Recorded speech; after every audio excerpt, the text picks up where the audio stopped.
L'hiver s'installait à Paris, un froid sec mordait les visages et les trottoirs gelés craquaient sous les pas. Au 55 rue Buffon, l'ambiance était pourtant électrique. Benjamin venait de recevoir un appel mystérieux qui allait bouleverser le quotidien de la BS Family. Tout avait commencé à l'aube, quand un inconnu avait glissé une enveloppe sous la porte.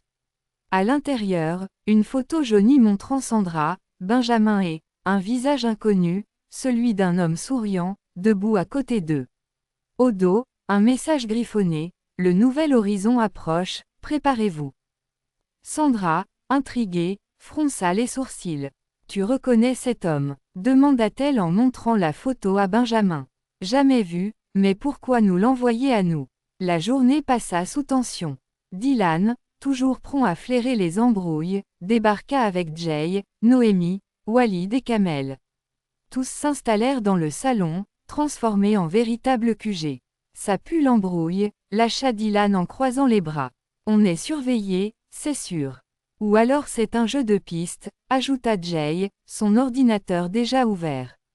Laissez-moi scanner l'encre et la photo, je trouverai peut-être un indice numérique.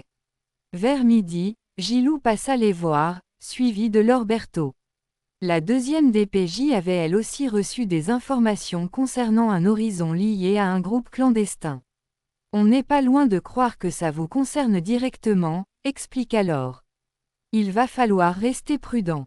L'après-midi, Sandra mit les enfants à l'abri chez Monique, au restaurant à la Bonne Franquette. Pendant ce temps, le crew décida de suivre une piste, l'adresse inscrite sur une petite carte retrouvée dans l'enveloppe.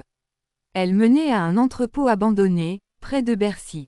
À 18 h, l'air était glacial, mais l'équipe s'engouffra dans le lieu sombre, armée de lampes torches.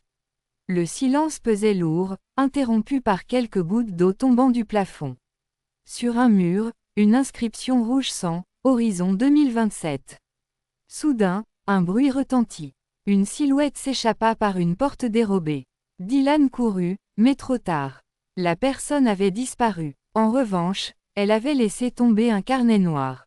Benjamin l'ouvrit. Des notes codées, des dates, et surtout une liste de noms, dont le sien et celui de Sandra. C'est quoi ce délire? S'étrangla Sandra, le cœur battant. Quelqu'un nous surveille depuis longtemps, répondit Benjamin d'une voix grave. Le carnet fut confié à Laure et Gilou, mais le malaise resta. De retour au 55 rue Buffon, Sandra prit Benjamin par la main. Peu importe ce qu'il prépare, on a affronté pire. Tant qu'on est ensemble, rien ne pourra nous détruire. Benjamin lui serra la main avec force.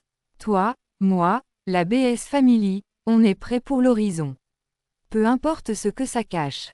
Et dans le silence de la nuit parisienne, alors que les lumières de la ville brillaient, un nouveau chapitre venait de s'ouvrir, celui d'une menace invisible, mais prête à frapper plus fort que jamais.